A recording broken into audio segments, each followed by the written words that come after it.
सरकार लाई है विद्यार्थियों के लिए डिजिटल लाइब्रेरी। बच्चों के उज्जवल भविष्य के लिए बिहार सरकार है सदा अग्रसर और तैयार।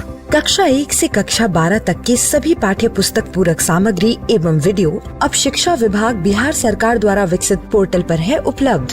अध्ययन सामग्री देखने के लिए BEPCLOTS.bihar.gov.in पर विजिट करें अथवा एंड्रॉइड मोबाइल पर गूगल प्ले स्टोर से E-LOTS ऐप डाउनलोड करें। शिक्षकों, अभिभावकों एवं बच्चों से अनुरोध है कि इस लाइब्रेरी का अधिक से अधिक लाभ उठाएं और अपनी पढ़ाई जारी रखें। नए आइडियाज और इनोवेशन को आगे बढ़ाने का दुनिया का सबसे बड़ा मंच है इंस्पायर अवार्ड्स मानक, जहां कक्षा 6 से 10 तक के छात्र साइंस और टेक्नोलॉजी से संबंधित अपने आइडियाज और इनोवेशन को देश दुनिया तक पहुंचाने का मौका पा सकते हैं। स्कूल के माध्यम से जल्द अपने आइडिया को इंस्पायर अवार्ड मानक के वेब पोर्टल पर जमा करवाएं और अपने इनोवेटिव यात्रा की शुरुआत करें। ये करेगा आपके सपनों को साकार और एक नए नवसर्जक भारत का निर्माण। इंस्पायर अवार्ड्स मानक, इंस्पायरिंग इनोवेटर्स ऑफ टुमारो। ज्यादा जानकारी के लिए www.inspireawards-bst.gov.in पर जाएं।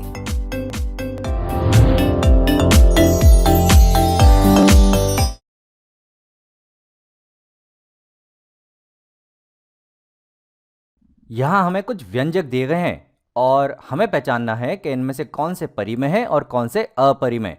तो मैं तुम्हें ज़रा जल्दी से बता दूं कि परिमेय संख्याएं वह वास्तविक संख्याएं होती हैं जिन्हें हम दो पूर्णांकों के अनुपात के रूप में लिख सकते हैं।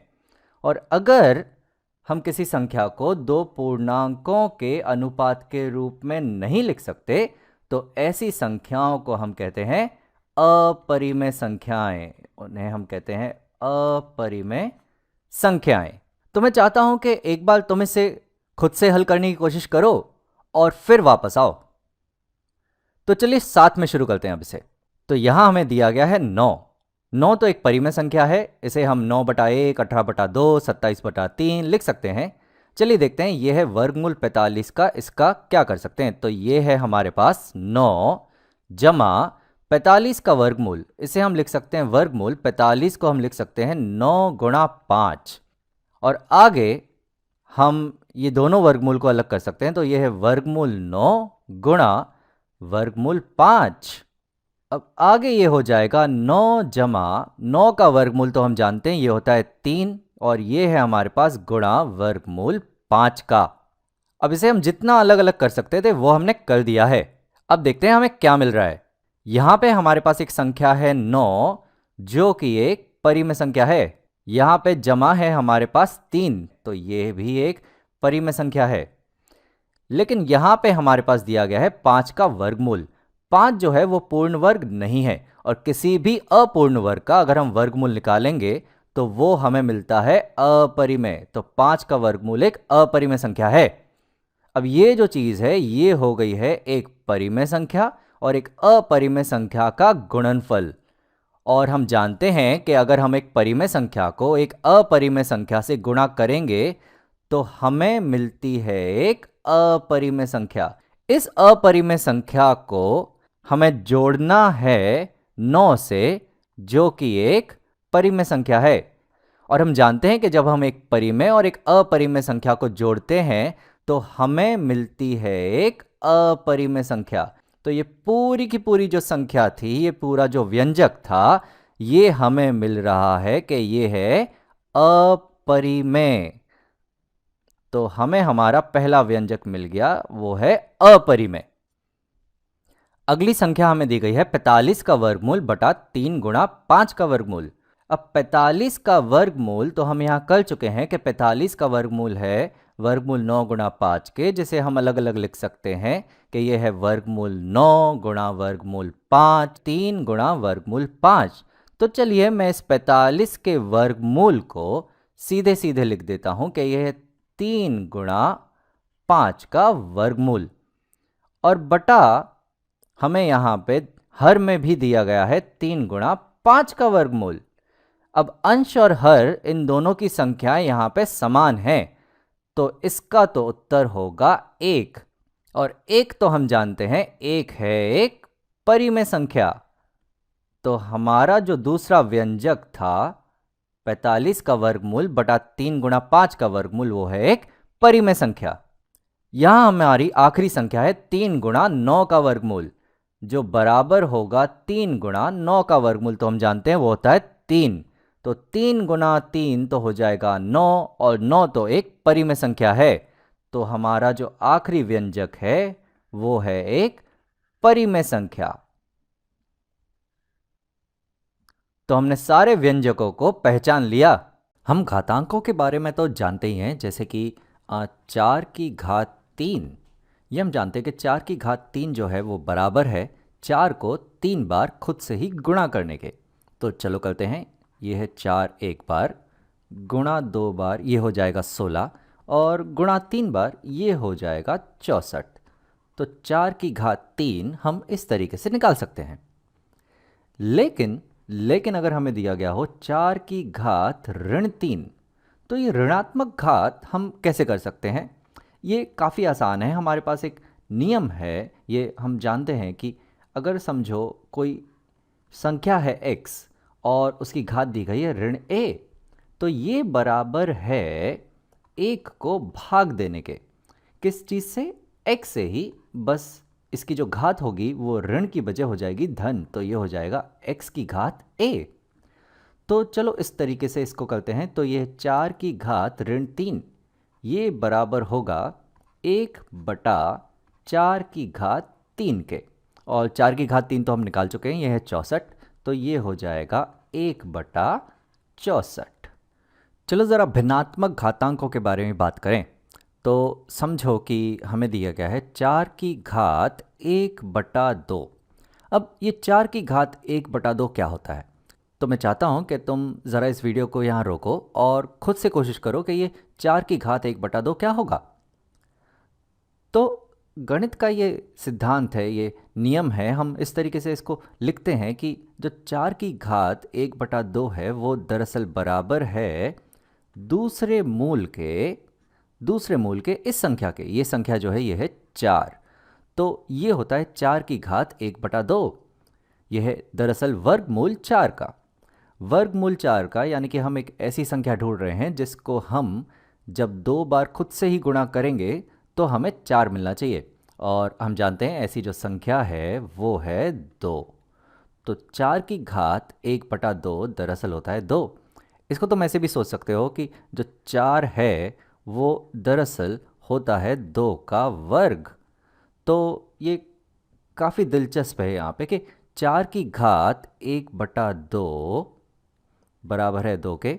इसे ऐसे भी देख सकते हो कि 2 की घात 2 बराबर है 4 के। तो चलो ये तुम खुद से कोशिश करो। समझो कि हमें दिया गया है 9 की घात 1 बटा 2। तो सोचो कि ये क्या होगा। तो 9 की घात 1 बटा 2 होगा दूसरा मूल 9 का, यानी कि वर्गमूल 9 का। वर्गमूल 9 का होता है 3। और तुम इस तरह से भी इसे देख सकते हो कि 9 जो है उसे हम लिख सकते हैं 3 की घात 2।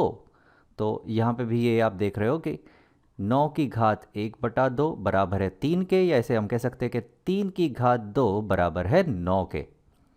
25 की घात 1 बटा 2, 25 की घात 1 बटा 2 वह संख्या होगी जिसे खुद से ही 2 बार गुणा करने पे हमें 25 मिले। तो वो जो संख्या है वो है यहाँ पे 5।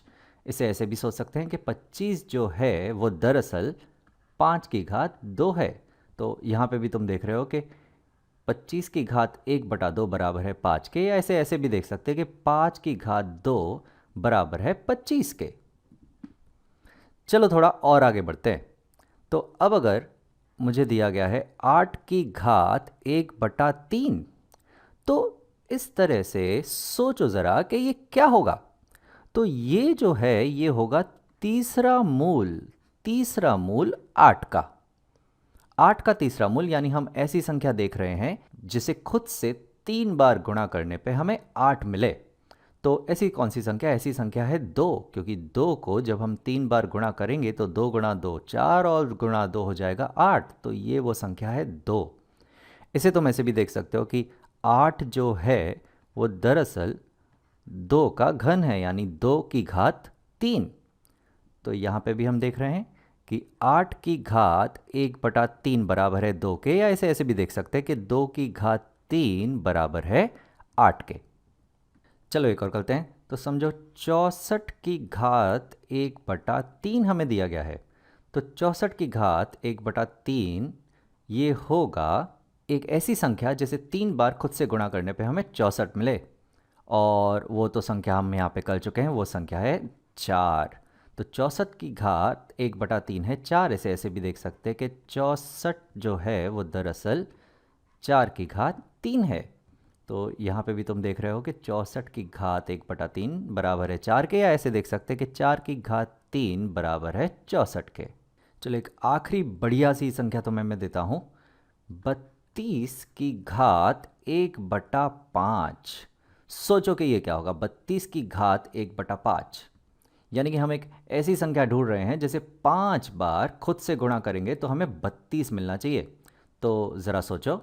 जी हाँ, तो वो संख्या जो है वो है 2, क्योंकि 2 को जब हम 5 बार गुणा करेंगे तो 2 गुणा 2 4, गुणा 2 8, गुणा 2 16 और गुणा 2 हो जाएगा 32, यानी कि 2 की घात 5 बराबर है 32 के। तो सीधी सी बात है कि 32 की घात 1/5 बराबर है 2 के।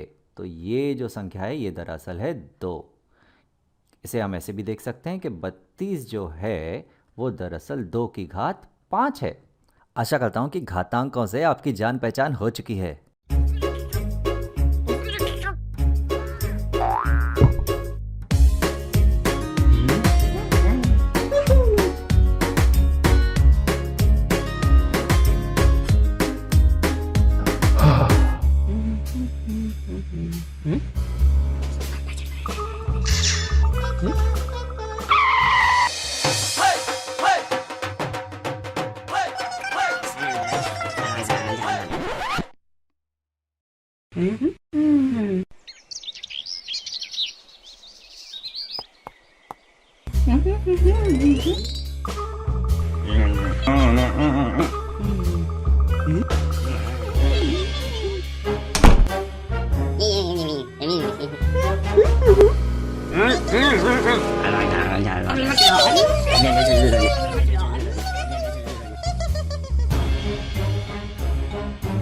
Bisogna delle copie che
नमस्कार। आप शिक्षकों द्वारा दी गई अच्छी शिक्षा से आज लाखों विद्यार्थी इनोवेशंस कर रहे हैं। उन सभी को इंस्पायर अवार्ड्स मानक में हिस्सा लेने प्रोत्साहित कीजिए। करना है इतना कि आपके विद्यालय के 6ठी से 10वीं कक्षा के छात्र और छात्राएं साइंस और टेक्नोलॉजी पर आधारित अपने इनोवेटिव आइडियाज आपके पास जमा करें, ताकि वो DST और NIF द्वारा आयोजित इंस्पायर अवार्ड्स मानक प्रतियोगिता में हिस्सा ले सकें। 1,00,000 छात्रों को 10-10 हजार रुपए मिलेंगे अपने आइडियाज को प्रोटोटाइप्स बनाने के लिए। फिर छात्र डिस्ट्रिक्ट, स्टेट और नेशनल लेवल पर अपने इनोवेशंस को दिखाएंगे, फिर प्राइजेस और सम्मान पाएंगे। तो आज ही अपने स्टूडेंट्स को हिस्सा दिलवाएं इंस्पायर अवार्ड्स मानक में।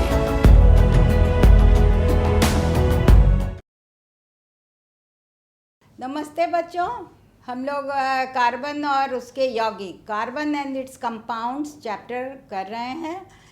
आपको मैंने कुछ चीज़ें दिखाई थी जो कि पेड़ पौधे और जंतुओं से प्राप्त थी, और इस आधार पर हम लोग ने क्या समझा था कि कार्बन एक सबसे प्रमुख तत्व है, और जबकि वो भूपर्पटी में 0.02% ही था और हवा में कार्बन डाइऑक्साइड के रूप में वो 0.03% ही है, फिर भी सबसे प्रमुख तत्व कार्बन ही है, और इसे हम लोग कहते हैं कार्बनिक पदार्थ। तो सारे जीव जंतु और पेड़ पौधे कार्बनिक पदार्थ है, और ये इनसे हम लोग ये सारे यौगिक प्राप्त किए थे, जिसको मैंने आपको दिखलाया था। अब इसका प्रॉपर्टी हम लोग आगे सीखे कि ये कैटिनेशन, श्रृंखलन, सहसंयोजी बंधन बनाने की इसकी क्षमता है, 4 इसकी वैलेंसी है, और यह कैटिनेशन श्रृंखलन विधि से यह लगभग 10 मिलियन यौगिक का निर्माण कर सकता है। तो प्रथम होलर नाम के वैज्ञानिक ने एक अकार्बनिक पदार्थ अमोनियम साइनेट से यूरिया का निर्माण कर लिया था लेबोरेटरी में। तो पहले बताया गया था कि ये वाइटल फोर्स है, एक जैविक शक्ति जिसके द्वारा ये कार्बनिक पदार्थ बनते हैं, लेकिन इस मिथ को तोड़ दिया गया और बताया गया कि नहीं, हम लोग कार्बनिक पदार्थ बना सकते हैं। और इसके बाद 10 मिलियन यौगिक हैं, और इनका ये श्रृंखलन विधि कैसे होता है, तो सहसंयोजी बंधन के कारण यह single covalent, double covalent, triple covalent तक बनाते हैं, और शाखाएं भी बनाते हैं, वलय भी बनाते हैं। ये सब कुछ आज हम लोग सीखने जा रहे हैं। तो जैसा कि मैंने बताया था, सैचुरेटेड हाइड्रोकार्बन, संतृप्त हाइड्रोकार्बन किसे कहेंगे, तो हमने आपको फॉर्मूला भी दिया था CnH2n+2, जिसमें कि कार्बन की संख्या जो 1, 2, 3 ऐसे करके जो भी होगी उसका दुगुना करके, जैसे 2 है तो 2 दूनी 4 + 2 तो हाइड्रोजन 6 हो गया। इस तरह से C2H6 ये ईथेन बन गया। इस तरह की आप होमोलोगस सीरीज, समजात श्रेणी बनाते चले जाएंगे। फॉर्मूला के आधार पर हर बार एक कार्बन बढ़ाएंगे तो 2 हाइड्रोजन बढ़ेगा। ये सारा कुछ हम लोग सीखे थे, संतृप्त और संतृप्त, डबल, ट्रिपल, सब में हम लोगों ने ये देखा था। तो आज मैं आपके लिए कुछ ज़रा एग्जाम्पल लिखकर आपको दिखाना चाहती हूँ कि आप लोग इसको लिखेंगे किस प्रकार से। तो आइए हम लोग देखते हैं। कार्बन एवं उसके यौगिक के जो डिफरेंट फार्मूलाज हैं, जो अभी मैं आपको एक्सप्लेन कर रही थी कि संतृप्त, असंतृप्त और वलय है, शाखाएं हैं, ये सब विभिन्न तरह से ये स्ट्रक्चर बना सकते हैं। और इसका नेमिंग करना, नॉमेनक्लेचर जिसे कहते हैं, इसके लिए एक IUPAC, international union of pure and applied chemistry, एक संस्था है जिसके अंतर्गत सार्वभौमिक है, ये पूरे दुनिया में ये माना गया है, स्टैंडर्डाइज है, और ये नॉमेनक्लेचर इसी के आधार पर हमको सीखना है। तो आज हम आपको थोड़ा सा एग्जाम्पल दे रहे हैं, आप देखेंगे। ये सैचुरेटेड, फॉर्मूले and structure of saturated compounds of carbon and hydrogen, यानी संतृप्त। पहला देखिए, फर्स्ट मीथेन, इसका फॉर्मूला है, एक कार्बन से ये आरंभ हुआ है और चारों वैलेंसी इसका पूर्ण है। ये टेट्रावैलेंट कंपाउंड बनाया मीथेन, यह सबसे छोटा है। इसके बाद दूसरा नंबर देखिए, इथेन, यह है C2H6। जैसे हमने जनरल फार्मूला सिखाया था उस आधार पर फिर आप गणना करेंगे तो 2 कार्बन एटम है तो 2N होगा, 2 दूनी 4, और उसमें 2 ऐड करेंगे तो 6 हो जाएगा। तो फिर इसका स्ट्रक्चर, अब आप ये सीखें कि ऑर्गेनिक केमिस्ट्री में स्ट्रक्चरल फार्मूला का बहुत बड़ा महत्व है। स्ट्रक्चर बदल देने से यौगिक के गुण बदल जाते हैं। तो ये मॉलिक्यूलर फार्मूला पर ये ज़्यादा डिपेंड नहीं करता है, बल्कि स्ट्रक्चरल फार्मूला पर डिपेंड करता है। तो यहाँ आप ध्यान से गिने तो 1 कार्बन बढ़ा है और 2 हाइड्रोजन बढ़ा है, यानी CH2 आप अगर ऐड करते जाएंगे आपको ये होमोलॉगस सीरीज प्राप्त होता जाएगा। थर्ड आप देखें, ये प्रोपेन है। 3 नंबर को हम प्रोपेन बोलते हैं, C3H8। उसी तरह से आप लिखते जाएंगे, यह श्रृंखला है, स्ट्रेट चेन है। चौथा ब्यूटेन, C4H10। C4H10 आप लोग नाम सुने होंगे, जो हमारे घरों में लिक्विफाइड पेट्रोलियम गैस है उसमें ये ब्यूटेन ही रहता है मुख्य अवयव। तो ये है, इसका आप देखते जा रहे हैं। हर बार आप देखेंगे कि 1 कार्बन बढ़ता है और 2 हाइड्रोजन बढ़ता है, तो ये संतृप्त, यहाँ सिंगल कोवेलेंट बॉन्डिंग चल रही है। 5वां नंबर को हम लोग जैसे पेंटा बोलते हैं, पेंटेन, ANE सफिक्स लगाएंगे, आपको याद होगा मैंने बताया था। तो ये है C5H12। और इसी तरह से आपने किया हेक्सेन, हेक्स वर्ड से 6 का बोध होता है और ANE सफिक्स लगा दिया हमने और हमारा बन गया C6H14। तो ये स्ट्रेट चेन कंपाउंड्स हमने अभी स्ट्रक्चर बनाया जिसमें ANE सफिक्स, सब में क्या सफिक्स है, ANE सफिक्स है। ANE सब में लगा करके हमने एक संतृप्त हाइड्रोकार्बन की कैसी रचना करेंगे ये हम लोग सीख रहे हैं। आप इसके आगे 7 नंबर लिखेंगे, हेप्टेन। बताइए तो क्या होगा हेप्टेन का? तो नाम से पता चलता है 7। तो कार्बन का 7 अगर हम लोग करेंगे तो हाइड्रोजन कितना होगा, 7 दूनी 14 और उसमें 2 जोड़ देंगे तो हो जाएगा 16, यानी C7H16। फिर 8 नंबर बनाएंगे। ऐसे करके आप लोग कम से कम 10 तक खुद से बनाकर ये स्ट्रक्चर बनाना सीखेंगे। हम लोग कुछ फंक्शनल ग्रुप यानी कि जो प्रतिक्रिया करते हैं उसके आधार पर थोड़ा नॉमेनक्लेचर देखेंगे। तो इसमें प्रीफिक्स और सफिक्स यानी कुछ चीज़ है जो पहले लगाया जाता है और कुछ बाद में, जैसे अभी इसी को हम लोग देखने जा रहे हैं।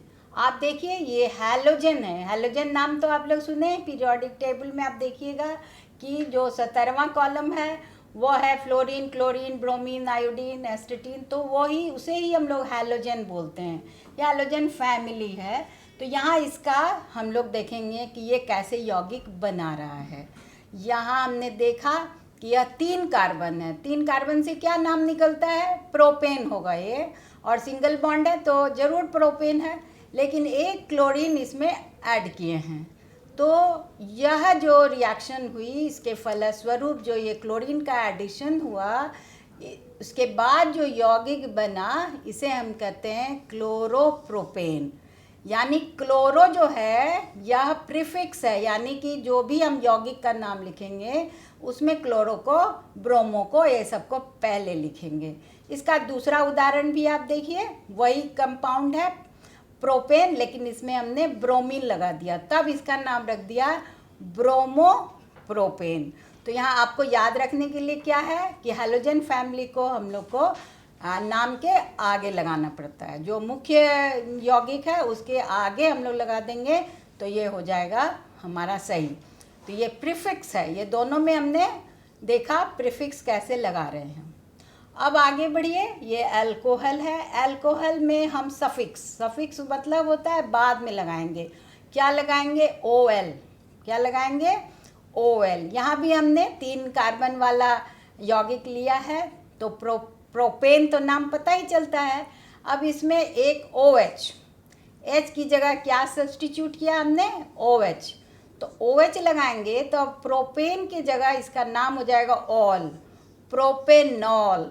तो ये ऑल सफिक्स इसमें लग रहा है, OL। आप लोग ध्यान रखें कि अल्कोहल को हम लोग OL से जानते हैं। तो ये 3 था, तो ये प्रोपेन का हमने ANE सफिक्स हटा दिया और उसके जगह OL लिख दिया। फिर आप देखें एल्डिहाइड। एल्डिहाइड को कहते हैं सफिक्स AL। अब OL और AL में ज़रा अंतर है, तो ये सब बहुत ध्यान से आप लोग को देखना होगा। यहाँ देखिए एल जो है वो एल्डिहाइड का फंक्शनल ग्रुप क्या है, CHO। ये है उसका फंक्शनल ग्रुप CHO। तो CHO फंक्शनल ग्रुप ऐड कर रहे हैं हम लोग। तो यहाँ भी हम तीनों कार्बन को गिनेंगे। तो ये प्रोपेन तो लगता ही है कि प्रोपेन है, और इसमें हमने एक एल्डिहाइड लगाया है जिसके कारण इसका नाम हो गया प्रोपेनल। अल AL, आप ध्यान देंगे वहाँ OL था और यहाँ AL है। ये याद रखना है कि एल्डिहाइड जो है वह AL सफिक्स है। फिर आगे बढ़ते हैं, यह है कीटोन। यहाँ सफिक्स लगेगा ONE, वन जैसे बोलते हैं, लेकिन ओन बोलते हैं इसको हम लोग। क्या बोलते हैं? ओन। अब यहाँ फिर हमने प्रोपेन ही लिया था, 3 वाला को प्रोपेन कहते हैं जैसा आपको बताया गया। तो यहाँ ये फंक्शनल ग्रुप है CO। क्या फंक्शनल ग्रुप है? C और डबल बॉन्ड O। अब जहाँ ऐसी व्यवस्था रहती है यह किनारे पर कभी भी लगा हुआ नहीं होगा। जहाँ जैसे यहाँ आपने देखा कि ये किनारे लगा हुआ था, यहाँ ये हमेशा 2 कार्बन के बीच में घिरा रहेगा, ये कभी भी साइड में नहीं होगा, ये ध्यान रखना है। तो ये हमारा कहलाएगा प्रोपेनोन। ONE सफिक्स हमने लगा दिया और ये कहलाया प्रोपेनोन।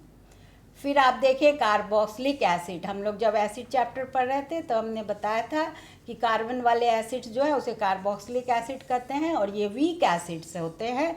ये हमारे भोजन में बहुत सारे जो हम खाते हैं फ्रूट्स वगैरह, उसमें बहुत बड़ी मात्रा में ये पाए जाते हैं। तरह तरह के बहुत वेरियस टाइप्स होते हैं। यहाँ हमने देखा क्या सफिक्स लगाया, OIC, ओइक। इसे क्या पढ़ेंगे? Oic acid. ऐसे मोटा मोटी आप एक लाइन में बोल सकते हैं कार्बोक्सिलिक एसिड, लेकिन जब नामकरण करेंगे तब हम लोग उसको अलग से जैसा वो यौगिक है उसके अनुसार उसको नाम देंगे। यहाँ हमने नाम दिया। फिर वो 3 कार्बन वाला है तो ज़रूर प्रोपेन है, ये तो हम लोग को पहले से मालूम है। अब हमने COOH, ये फंक्शनल ग्रुप है। ये कौन सा फंक्शनल ग्रुप है? COOH। याद करिए फिर से, COOH। इसे कहते हैं एसिड का फंक्शनल ग्रुप है, कार्बोक्सिलिक एसिड का फंक्शनल ग्रुप है, और इसे हम लोग कहते हैं प्रोपेनोइक एसिड। ओइक हमने क्या लगाया? ओइक एसिड हमने सफिक्स लगाया। तो सबका फंक्शनल ग्रुप आपको ध्यान रखना है, और उसको कैसे जोड़ेंगे यौगिक में और तब उसका नामकरण कैसे करेंगे, ये सारी बातें ध्यान से सीखनी आपको है। अब देखें डबल बॉन्ड। जैसा डबल बॉन्ड हम लोग पढ़ चुके हैं, इसमें हम लोग सफिक्स लगाए थे, आपने देखा था ENE, मैंने उस दिन सिखाया था। अभी यहाँ आप देखें कि इसमें साइड वाले कार्बन के बीच में डबल बॉन्ड है और बाकी सारा सिंगल बॉन्ड से एडिशन कर दिया गया है, और 3 कार्बन है तो नाम तो रखेंगे फिर प्रोपेन ही, लेकिन अब इसमें हम डबल बॉन्ड जब लगाएंगे तो इसका नाम हो जाएगा ENE सफिक्स लगाकर नाम होगा प्रोपीन। क्या नाम होगा? प्रोपीन। आपको जनरल फार्मूला भी मैंने बताया था, CnH2n, यानी जितना C होगा उसका दुगना H होगा। तो यहाँ आप गिन लीजिए कि यह 3 कार्बन था तो 1 2 3 4 5 6, तो सारा वैलेंसी कंप्लीट है, और ये कहलाता है ENE सफिक्स लगाकर प्रोपीन। ये अनसैचुरेटेड हाइड्रोकार्बन है। आप देख रहे हैं कि यह डबल बॉन्ड है, यानी एक बॉन्ड इसका हमेशा वीक रहता है और ये एडिशन करने के लिए हमेशा रेडी रहता है। ये हम लोग आगे सीखेंगे रिएक्शंस। अब लास्ट देखें आप, triple bond alkynes, YNE suffix. क्या सफिक्स है हमारा? YNE suffix. फिर से मैंने वही 3 वाला लिया तो नाम तो रख दिया फिर प्रोपाइल, क्योंकि प्रोपेन से ही प्रोपाइन बनेगा, और यहाँ 2 कार्बन लास्ट वाला दोनों में, यहाँ तो दोनों इधर भी लगाओ तो भी वही, उधर भी लगाओ तो भी वही। यह 3 बॉन्ड हमने लगा दिया तो ये वाले कार्बन का बॉन्ड फुल हो गया, इसका भी फुल हो गया, और ये एक कार्बन के साथ 3 लगा सिंगल कोवेलेंट में, तो हमारा बन गया प्रोपाइन। क्या बन गया? प्रोपाइन। YNE suffix. आपको मैंने फॉर्मूला दिया था CnH2n-2।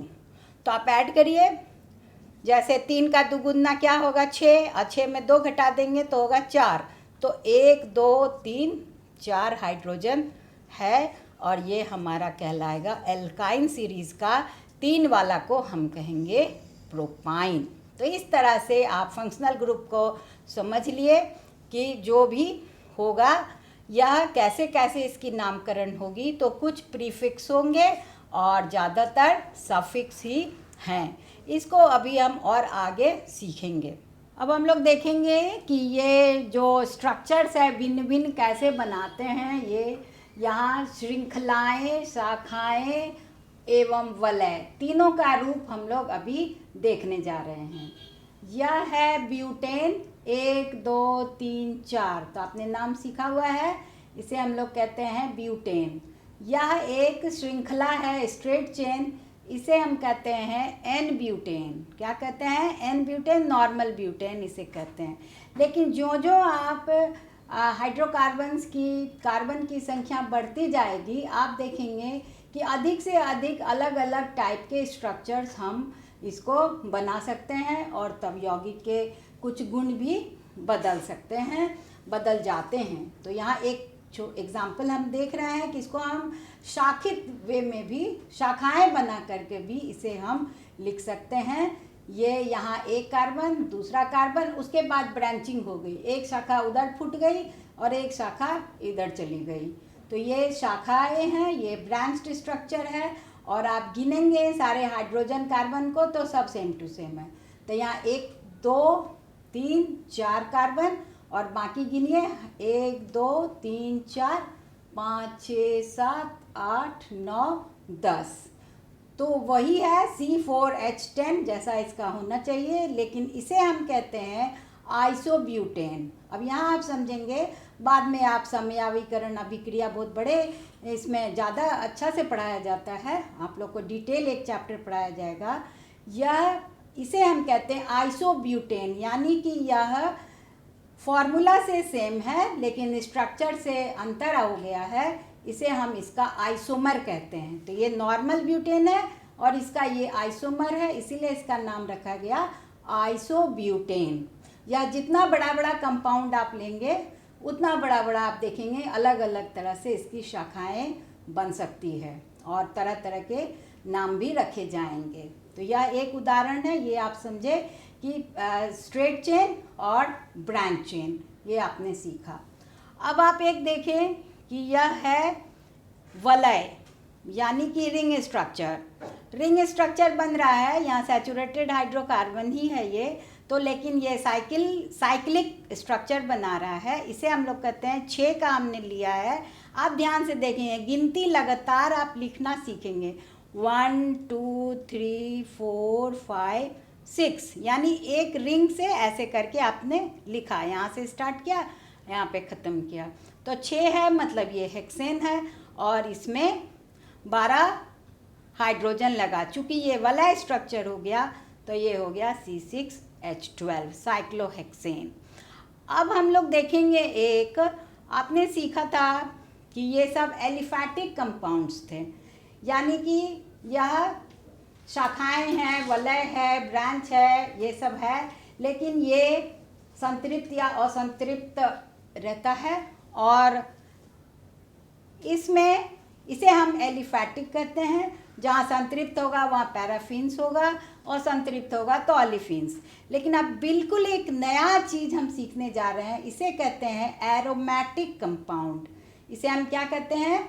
एरोमेटिक कंपाउंड, जिसका स्टार्टिंग बेंजीन से आरंभ होता है। और ये बेंजीन का स्ट्रक्चर मैंने यहाँ आपको दिखाया, ये रिंग स्ट्रक्चर। यहाँ आप ध्यान से देखेंगे कि एक सिंगल, 2 डबल, फिर एक सिंगल, फिर डबल, फिर एक सिंगल, ऐसे करके तो आप गिने तो 3 डबल बॉन्डिंग है और 3 सिंगल बॉन्डिंग है, और सब पर एक एक हाइड्रोजन ही इसमें ऐड होगा, तो इसकी वैलेंसी पूर्ण होगी। तो इस अवस्था में यह एक रिंग स्ट्रक्चर बना रहा है, सिंगल और डबल का ऑल्टरनेटली। तो यह आप लोग बाद में ये भी आप सीखेंगे कि यह भी एक आइसोमर है C2H2। 3 C2H2 अगर आप लेंगे, तीनों को जोड़ेंगे तो आपको ये बेंजीन मिल जाएगा। तो हम चाहते हैं कि आप लोग ये अपने गृह कार्य के लिए ले कि 3 C2H2 लेकर इसको जोड़कर एक बेंजीन रिंग बनाने का एक प्रयास करेंगे। इसे एरोमेटिक कंपाउंड का एक, ये एरोमा मतलब होता है खुशबू, और ये बिल्कुल ही अलग एक ब्रांच निकल के आ गया तो ऑर्गेनिक केमिस्ट्री का। तो यह स्टार्टिंग पॉइंट है, ये है C6H6 बेंजीन। तो आपने यह शाखाएं, श्रृंखलाएं, वलय, रिंग्स, ये सब आपने देखा। अब हम लोग IUPAC का जो क्या तरीका है नोमेनक्लेचर करने का, लिखने का, यह विधि हम सीखने जा रहे हैं। इसका फुल फॉर्म जैसा मैंने आपको बताया, मैं यहाँ लिख भी दी हूँ, international union of pure and applied chemistry. यह स्टैंडर्डाइज करता है कंपाउंड्स के नाम को। तो ये नोमेनक्लेचर जिसको कहते हैं वो बनाया है। इसके आधार पर हम लोग कैसे कैसे वो नामकरण किया है यौगिकों का, यह हम लोग सीखेंगे। सबसे पहले आप सीखिए कि एक प्रायोरिटी लिस्ट, यानी प्रमुखता से कैसे हम लोग इसको उपयोग करेंगे, ये सीखेंगे।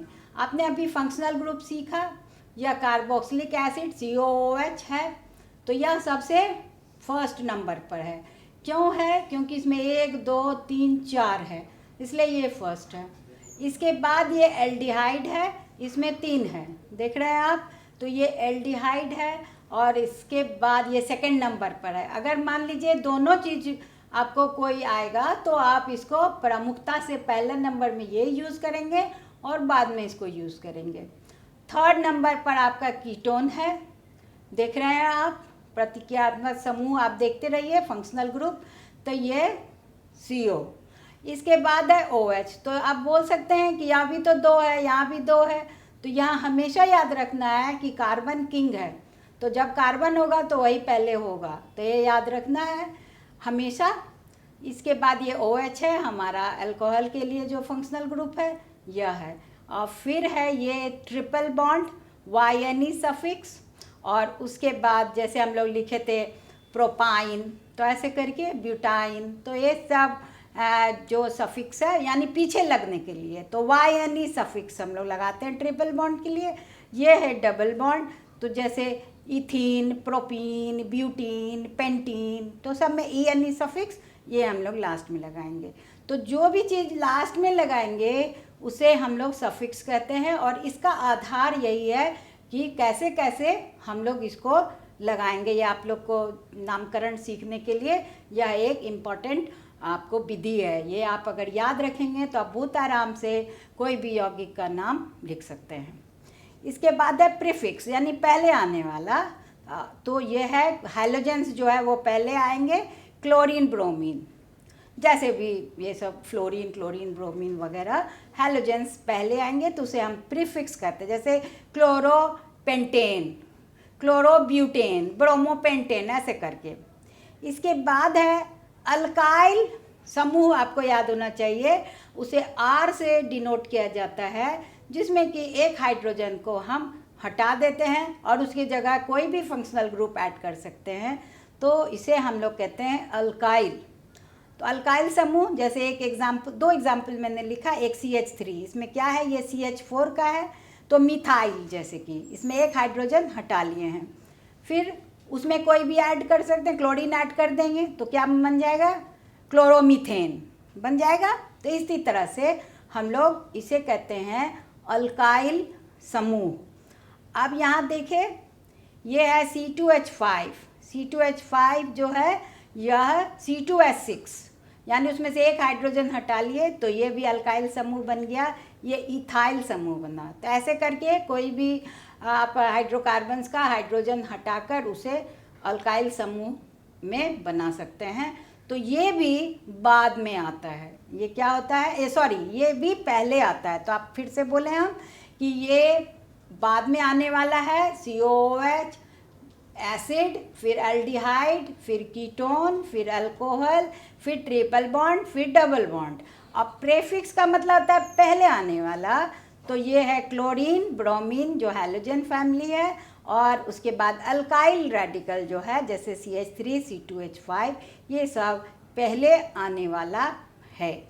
तो हम एक सिंपल उदाहरण, ये नामकरण आपको एग्ज़ाम में पूछेगा, एक साधारण सा एक मैंने सबसे सरल उदाहरण आपके लिए यहाँ पर लिखा है। आप देखें, ये है पेंटेन। नाम गिनिए, 1 2 3 4 5। अब इसको कार्बन को नंबरिंग करना बहुत ही ज़रूरी है ऑर्गेनिक केमिस्ट्री में। तो आपने ऊपर से नंबरिंग किया, फिर नीचे से भी नंबरिंग करेंगे, नीचे से फिर वहाँ से 1 करेंगे, यानी इस साइड वाले को 1 किए, अब नीचे से उस साइड वाले को 1 किए, तो 1 2 3 4 5। ये तो हमारा एक श्रृंखला है स्ट्रेट, ये हमारा पेंटेन है। अब इसका हम दूसरा जब लिखेंगे तब ये क्या बन जाएगा, इसको अभी हम यहाँ देखेंगे। अब आप देखिए कि ये शाखित किया था मैंने, अभी सिखाया था। यहाँ देखिए, ये 4 कार्बन है, 1 2 3 4, फिर नीचे से लिखिए 1 2 3 4। और आपने मिथाइल रेडिकल कहाँ लगाया, तो यहाँ लगा दिया दूसरे कार्बन पर। अब यहाँ नीचे से देखिए तो ये 3 नंबर पर है, ऊपर से देखते हैं तो ये 2 नंबर पर है। तो हमेशा याद रखें कि जो कम नंबर है उसको ही लिखा जाएगा। तो ये हमारा हो गया 2 डैश मिथाइल ब्यूटेन। तो अब ये ब्यूटेन बन गया। आप देख रहे हैं जो पेंटेन था, जब हमने उसकी शाखाएं एक लगा दी मिथाइल, तो अभी ये बन गया है ब्यूटेन। और इसका नामकरण रखा गया 2। हमेशा जिस नंबर पर, छोटा नंबर पर एडिशन लिखना है और उसमें एक डैश लिखना है, और 2 मिथाइल ब्यूटेन इसका नाम हो गया। तो ऐसे करके आप, बहुत ही ये अच्छा भी लगता है, शौक, आपको मज़ा आएगा, अच्छा लगेगा। आप इसको लगातार ढेर सारा इस तरह से आप इसको बनाएं और ऐसे करके आप इसको सीखें। तो जैसे इसमें जो भी आपको सफिक्स लगाना है तो हाइड्रोजन हटा लिए, उसकी जगह में ऐड किए, और ऐसे करके आपने एसिड बना लिया, अल्कोहल बना लिया, कीटोन बना लिया, एल्डिहाइड बना लिया, ये सब आप बना सकते हैं। या फिर क्लोरीन ब्रोमीन ऐड किया, तो इस तरह से आप इसको कर सकते हैं। तो यहाँ मैंने इम्पॉर्टेंट बात ये बताई, एक कि आप नंबरिंग करेंगे हमेशा ऊपर में और फिर नीचे में, और फिर जहाँ पर ऐड होगा वो जो छोटा नंबर होगा वहीं पर होगा। और ये प्रायोरिटी लिस्ट हमेशा याद रखेंगे कि सफिक्स में सबसे पहला किसका स्थान है, तो ये कार्बोक्सिलिक एसिड जो फंक्शनल ग्रुप है COOH का, दूसरा एल्डिहाइड का, और तीसरा कीटोन का, चौथा अल्कोहल का, और पांचवा ट्रिपल बॉन्ड का, और छठा डबल बॉन्ड का। और प्रेफिक्स क्या क्या है, हैलोजन फैमिली, और जो भी अल्काइल रेडिकल है वो भी प्रीफिक्स है। यहाँ हमने देखा भी कि ये कैसे हमने यहाँ प्रीफिक्स लगाया 2 मिथाइल ब्यूटेन। अब हम लोग सीखेंगे कार्बनिक यौगिकों के रासायनिक गुणधर्म क्या क्या हैं। सर्वप्रथम हम सीखेंगे दहन। दहन सबसे प्रमुख क्रिया है, या फ्यूल जैसे ईंधन जला करके हमें ऊष्मा की प्राप्ति होती है। तो हमारे शरीर में भी यही क्रिया होती है, दहन की क्रिया। आपको पता है कि श्वसन क्रिया में ऑक्सीजन हम लेते हैं और भोजन का कंबसन होता है, कार्बन डाइऑक्साइड और जलवाष्प उच्छ्वास के रूप में बाहर होती है और हमें ऊर्जा की प्राप्ति होती है, जिससे हमारा शरीर सारे जितना भी एक्टिविटीज़ है उसको कर पाता है। तो दहन की प्रमुखता क्या है, कंबसन की, ये हम लोग सब जानते हैं। यहाँ हम देखेंगे कि चूल्हा कैसे जलाते हैं। ईंधन तो कोयले का, आपने देखा होगा अंगीठी, ये कोयला जलाया गया और बहुत सारा धुआं निकला कार्बन डाइऑक्साइड, और बाद में जो वो जल गया तब ढेर ऊष्मा और रोशनी दे रही है। दूसरा हम देख रहे हैं, यह है मीथेन। मीथेन गोबर गैस है, यह गैस है, तो यह अच्छा स्वच्छ ज्वाला के साथ अच्छा कंबसन करेगा और यह हमें अधिक ऊष्मा और भी ज़्यादा देगा। तो रिएक्शन क्या है, CH4 + 2O2 बराबर CO2 + 2H2O, बार बार वही होगा और ऊष्मा एवं प्रकाश हमें मिलती है। इसके बाद हम लोग देख रहे हैं अल्कोहल। ये इथाइल अल्कोहल है, इसे भी, ये भी बहुत ही अच्छा फ्यूल माना जाता है। बहुत सारे जगह में, अच्छे बड़े देशों में पेट्रोल में इसको मिला करके स्वच्छ वातावरण करने के लिए जो है वैसा अच्छा पेट्रोल यूज़ किया जाता है। तो ये CH3 CH2OH यानी इथाइल अल्कोहल C2H5OH एक साथ बोलिए 3O2 आपने दिया तो मिला 2CO2 + 3H2O। और यह ऊष्मा एवं प्रकाश इसमें भी हमें प्राप्त हुआ है। ये सब स्वच्छ ईंधन माना जाता है।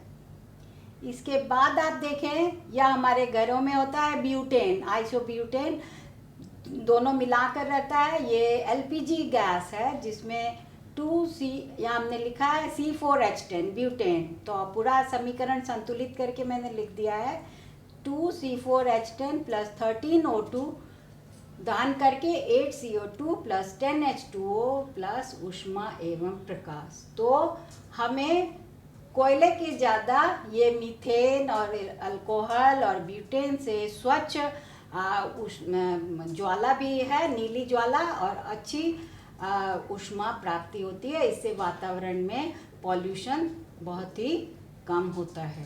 तो ये हमें याद रखना चाहिए कि ज्वाला जो है वो गैसियस जो भी चीज़ें हैं उससे ज्वाला उत्पन्न होती है, और जो लकड़ी कोयला ये सब है उसमें केवल बहुत सारा धुआं और लाल बाद में हो जाता है। तो कार्बन सूट, मोमबत्ती आप जलाते होंगे तो आप देखते होंगे कि ये दीवार पर पूरा काला काला हो जाता है। तो ये क्या है? कार्बन सूट, यानी कि उसका दहन अपूर्ण दहन हुआ, इसीलिए वो कार्बन पाउडर बन गया, कज्जल भी उसे कहते हैं। अब हम दूसरा देख रहे हैं इसका गुण ऑक्सीकरण, ऑक्सीडेशन। तो यह बहुत ही इम्पोर्टेंट इसका गुण है। यह अल्कोहल है, जैसा अभी देखें आप, यह CH, तो हम लोग अलग अलग करके लिखते हैं तो अच्छा समझ में आता है, इसलिए ऐसा मैंने लिखा है। CH3 CH2OH, अगर आप पूरा इसको जोड़ देंगे तो ये C2H5OH। इसका हम लोग हीटिंग करते हैं, या तो क्षारीय KMnO4 सॉल्यूशन लेते हैं, ये बहुत ही बड़ा ऑक्सीकारक है, या फिर एसिडिक K2Cr2O7 लेते हैं, हीटिंग करते हैं तो हमें क्या मिलता है? कार्बोक्सिलिक एसिड, यानी अल्कोहल एसिड में ऑक्सीडाइज हो गया है, CH3COOH यह हमको मिला है।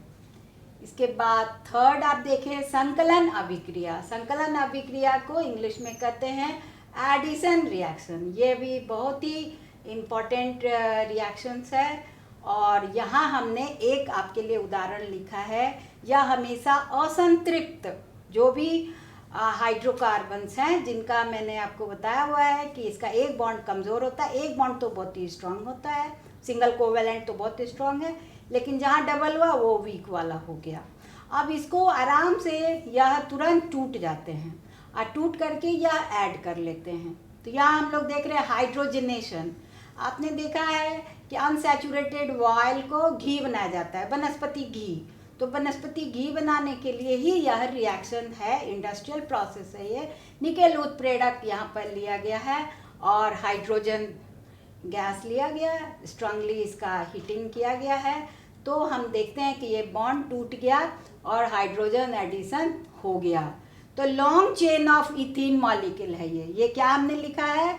Long chain of ethene molecule, जो कि अनसैचुरेटेड हाइड्रोकार्बन है, और इसका हाइड्रोजनेशन कर रहे हैं, जिसमें एक जो कमज़ोर बॉन्ड है वह टूटकर दोनों हाइड्रोजन को ऐड कर लेगा और यह लंबा लंबा चेन चलेगा। तो इस तरह से यह घी बन गया, यानी सॉलिड हो गया, जो तेल था वो घी बन गया, या एडिशन रिएक्शन करते हैं। यह आप बाद में और भी इसके बारे में सीखेंगे, क्लोरीन, ब्रोमीन और ये सब भी ऐड होता है। जैसे सैचुरेटेड हाइड्रोकार्बन ब्रोमीन के साथ कोई रिएक्शन नहीं देता है, लेकिन अनसैचुरेटेड जो है वह ब्रोमीन का जो ब्राउन वाटर कलरेशन है उसको ख़त्म करता है। तो ये सब पहचान है जो आप आगे जब एक्सपेरिमेंट्स करेंगे तब आप ये सब सीखेंगे।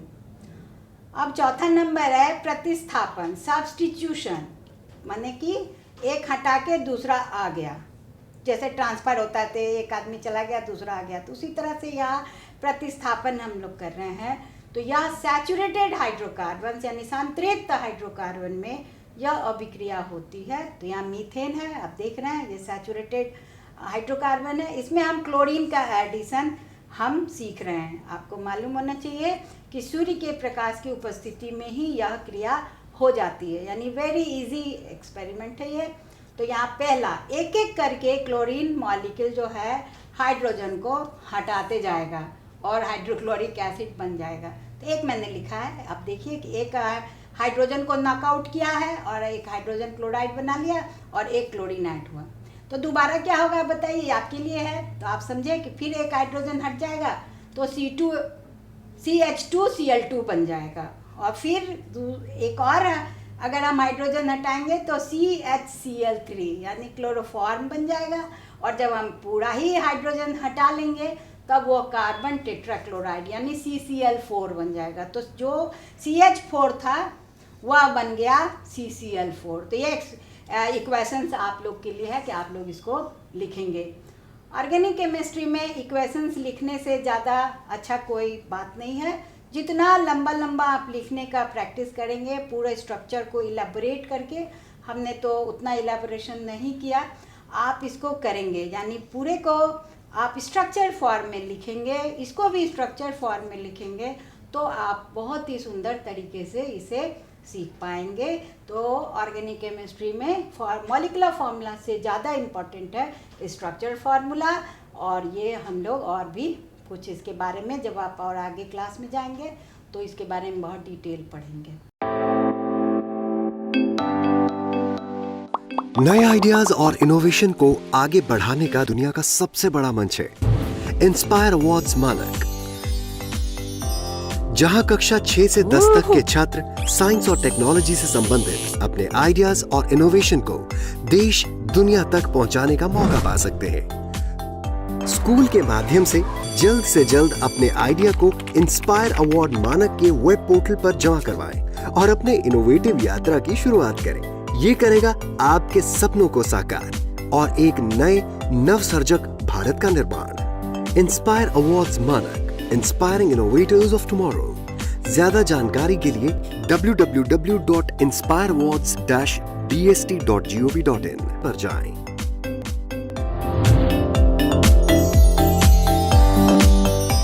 सरकार लाई है विद्यार्थियों के लिए डिजिटल लाइब्रेरी। बच्चों के उज्जवल भविष्य के लिए बिहार सरकार है सदा अग्रसर और तैयार। कक्षा 1 से कक्षा 12 तक की सभी पाठ्य पुस्तक पूरक सामग्री एवं वीडियो अब शिक्षा विभाग बिहार सरकार द्वारा विकसित पोर्टल पर है उपलब्ध। अध्ययन सामग्री देखने के लिए BEPCLOTS.bihar.gov.in पर विजिट करें अथवा एंड्रॉइड मोबाइल पर गूगल प्ले स्टोर से E-LOTS ऐप डाउनलोड करें। शिक्षकों, अभिभावकों एवं बच्चों से अनुरोध है कि इस ई लाइब्रेरी का अधिक से अधिक लाभ उठाएं और अपनी पढ़ाई जारी रखें।